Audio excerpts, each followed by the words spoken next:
Bonjour, Nicolas Honor, RS Sailing France. Je représente la marque sur le territoire français depuis une dizaine d'années maintenant. Une marque qui au départ est très dériveur, mais qui depuis quelques années s'est lancée sur le marché du catamaran. D'abord avec un 16 pieds, ensuite avec un 14 pieds. Donc là on va faire le tour du 14 pieds. Puis merci à Emmanuel de Multicoque Mag de venir nous voir et de venir découvrir un peu cette nouvelle gamme de catamarans qui sort chez nous. C'est des catamarans quand même typés loisirs et école. Donc dans ce cadre ils sont fabriqués en polyéthylène, en rotomoulé.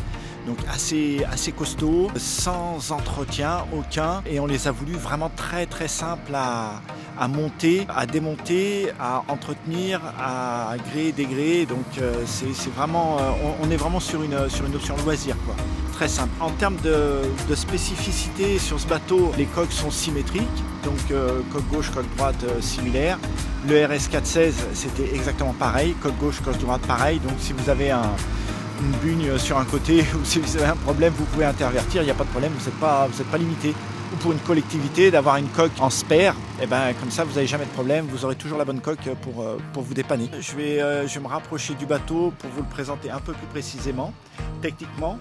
Donc un des gros points forts du bateau, c'est la forme de la coque. Donc la poutre est posée sur la coque et les boulons traversants traversent directement l'extérieur de la poutre sous le redent.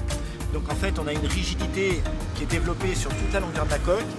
On a un gros écartement entre les deux boulons, ce qui fait qu'on rigidifie la plateforme. Et aussi, ce qui est sympa pour le transport, c'est qu'on la démonte très facilement. Nous, on démonte ces deux boulons avec une clé de 17 extérieure, on roule le trempeau, on met tout ça dans le camion et on met les coques sur le toit. C'est vraiment comme qui rigole. Voilà. Donc ça, c'était sur l'aspect poutre. On a un trampoline tout simple, tendu devant, tendu à l'arrière, avec un taquet, donc très facile pareil à retendre ce trampoline pour bien structurer, pour bien rigidifier toute la plateforme, ce qui fait qu'une plateforme rigide sur un petit bateau, même s'il est en polyéthylène, le vent passe de 5 à 10 nœuds et vous sortez au trapèze tout de suite en solitaire ou en double, on verra ça dans un deuxième temps. Mais donc le fait de pouvoir retendre le trampoline très facilement, classique sur des catamarans école et loisirs, on a des safrans automatiques. Voilà, comme je lève, on baisse, on clipse et le safran est en place. Si par hasard vous touchez un rocher, je vais vous montrer avec mon pied sur la lame de safran. Le safran se relève et se débloque. Donc normalement on n'a aucun risque de faiblesse à ce niveau-là. Autre point intéressant, les fémelots et le tableau arrière. Un vrai casse-tête en école de voile. Là, on voit que c'est ouvert. Le tableau arrière est ouvert. Les accès pour les fémelots, pour les fixations de fémelots, pour les renforts sont accessibles. Donc encore une fois, une clé de 13 et un tournevis et on change un fémelot. Donc on n'a pas de bateau immobilisé, bloqué pendant longtemps. En termes de gréement, donc un fog, une grand voile, un spi asymétrique avec un système d'avaleur. Le vent monte, pareil, on n'a pas de souci. Ou si on est sur des petits gabarits, une fois qu'on roule le fog, une fois qu'on prend un riz dans la grand voile, vraiment on est en toute sécurité et on peut ramener les bateaux, on peut les laisser au mouillage, on peut vraiment faire tout ce qu'on veut. Je vais vous montrer le système de spi, parce que alors ça c'est vraiment fabuleux. Maintenant ces systèmes d'avaleur de spi c'est vraiment excellent. Chafale.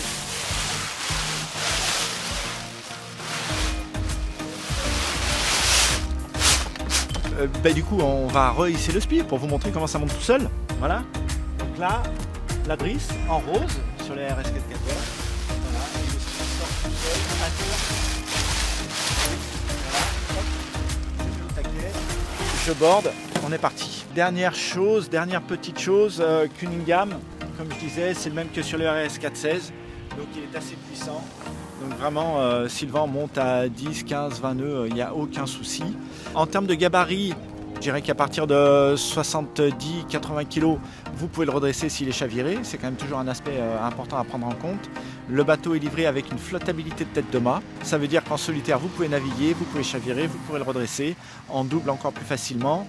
L'objectif de ce bateau, c'est vraiment de toucher un public de club pour les jeunes de 12 à 15 ans. Un public de particuliers parce que familialement, papa ou maman peuvent en faire tout seul, ils peuvent emmener le petit avec eux et éventuellement quand les petits sont autonomes, peuvent en faire tout seul, vraiment sans risque et en toute sécurité.